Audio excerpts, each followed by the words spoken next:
Eternity's Echo, JFK's Last Stand, Chapter 9, Commander-in-Chief on the Frontlines. The team arrives at the tunnel of creation where the rift is already wreaking havoc. To the commando's startled eyes, the landscape is distorted, with patches of reality bending and warping under the pressure of the anomaly. Time is of the essence. JFK stands commanding and resolute, a battlefield commander in every sense of the word. We're on the clock, people. Secure the perimeter and move in on the facility. And Everett, you're with me. Stay sharp. This is no ordinary mission. And Hugh Everett III, focused, scanning the environment, says, "The rift is in the main lab.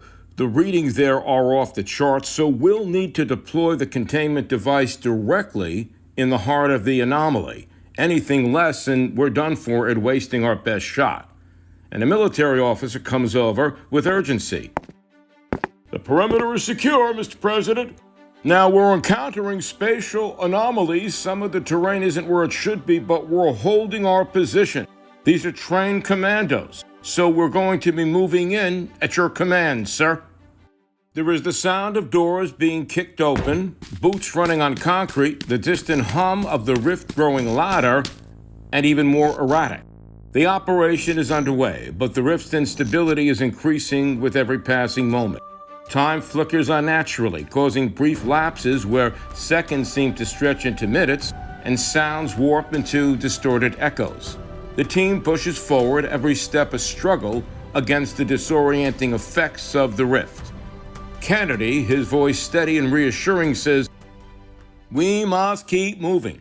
Don't let its tricks disorient you. It's like a football game. A fake isn't a move. Don't buy into its fakes.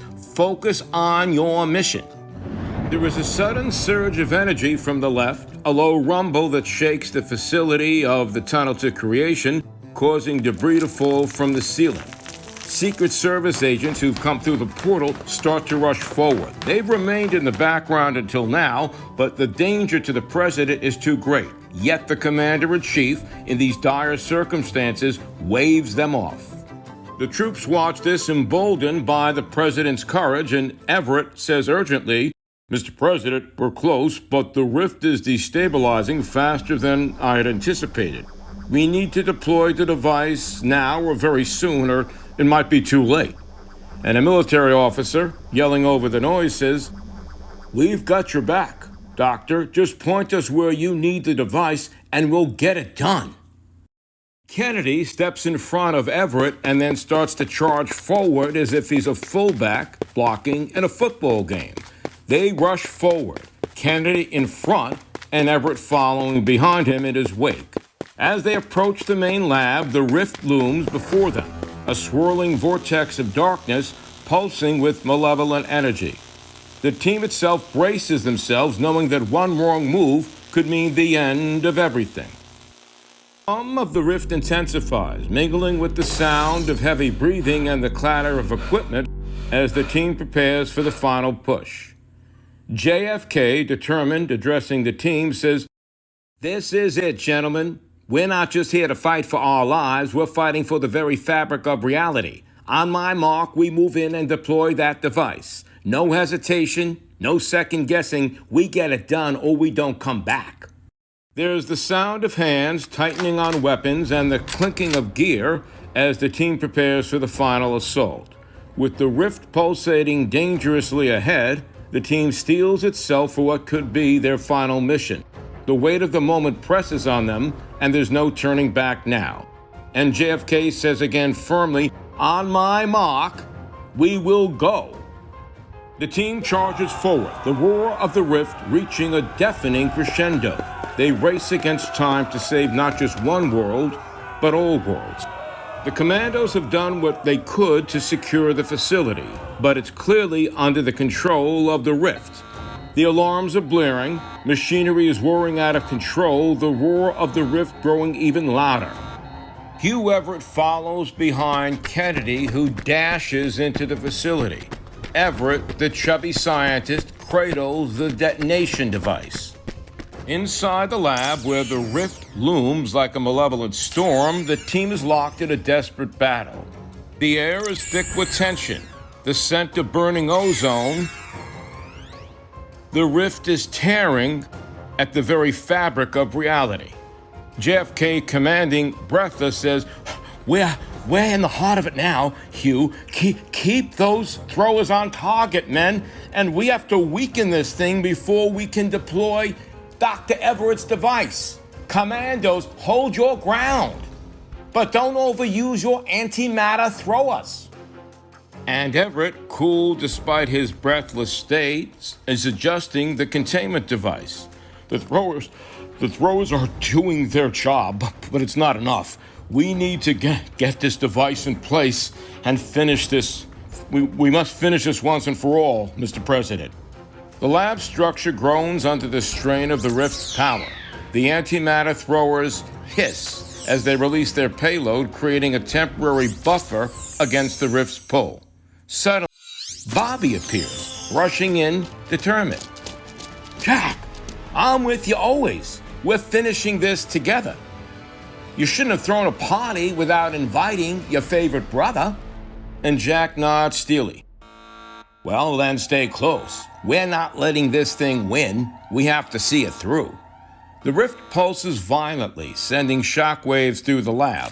The sound of boots crunching on shattered glass fills the air as Bobby also shields Everett, protecting him from the bursts of energy coming from the rift. Everett is frantic. The rift is weakening, but it's still fighting. Once it's down enough, we can deploy the device, but not beforehand. We've got one shot at this. We can't unleash the device until this rift is vulnerable enough. And JFK, shouting over the noise, says, Bobby, you gotta help me guard Everett. Don't let anything or anyone get near him. He's got to be able to set off that device, otherwise we've wasted a trip up here. There's another burst from the rift which sends equipment flying, but the team holds their ground. The containment device hums louder as it powers up in Hugh Everett's hands, ready for its crucial task. In the heart of the lab, where reality itself is on the brink, the Kennedy brothers and Everett stand together, united in their final front. The antimatter throwers have done their part, weakening the rift just enough for the final blow. And now the fate of everything rests on the successful deployment of the containment device held by Dr. Everett. A commanding officer runs over to the president. Mr. President, the rift's expansion rate is starting again. We can't hold it off much longer, and we're nearly empty on the antimatter throwers, all of them. My men can't keep back that rift much longer. There is the sound of dials being frantically turned, tools clanking, machinery humming, and Everett frantically working the machine, sweat pouring down his chubby face, makes the final adjustments.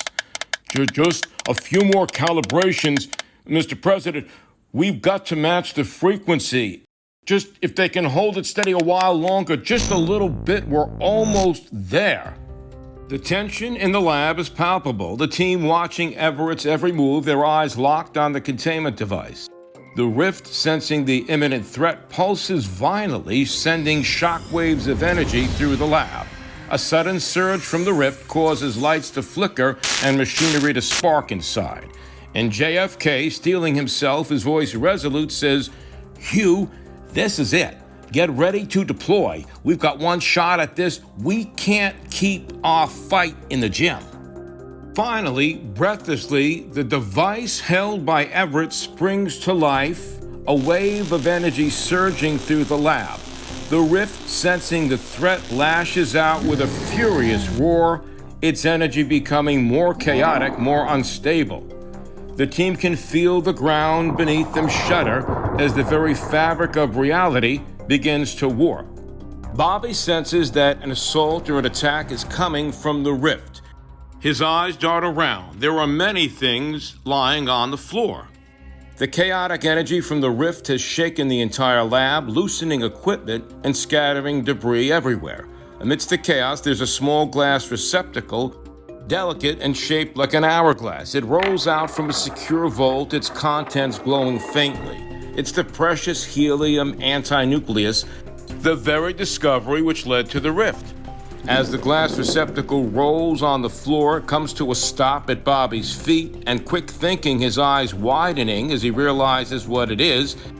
This is the antimatter they found what caused the problem in the first place. The rift crackles with a sudden surge of energy, preparing to lash out at Everett and the device. Everett, panicked, yells, "Bobby, Jack, get down!"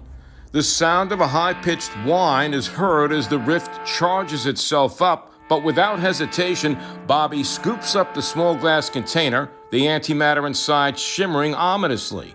In one fluid motion, he leaps in front of Dr. Everett, positioning the hourglass-shaped device as a shield. Let's see if the antimatter can cancel itself out. There's a blast of energy that erupts from the rift, but as it strikes the glass container, a strange silence fills the air, followed by the energy dissipating harmlessly. The burst of energy from the rift has met its match, the helium antinucleus counteracting the assault. The lab falls eerily into silence as the energy dissipates, leaving Bobby standing breathless but unharmed, with Everett shielded behind him. Bobby, you just saved us all." And Bobby nods resolute. "We're not out of the woods yet. Now we have to finish the job." In the face of overwhelming odds, it wasn't just their physical prowess, but the sharp, quick thinking of the Kennedy brothers that saved the day for now. With their minds honed under pressure, they preserved the device, ensuring the battle wasn't lost before it even began. Their courage and intellect combined would now offer the world and the many worlds their final chance.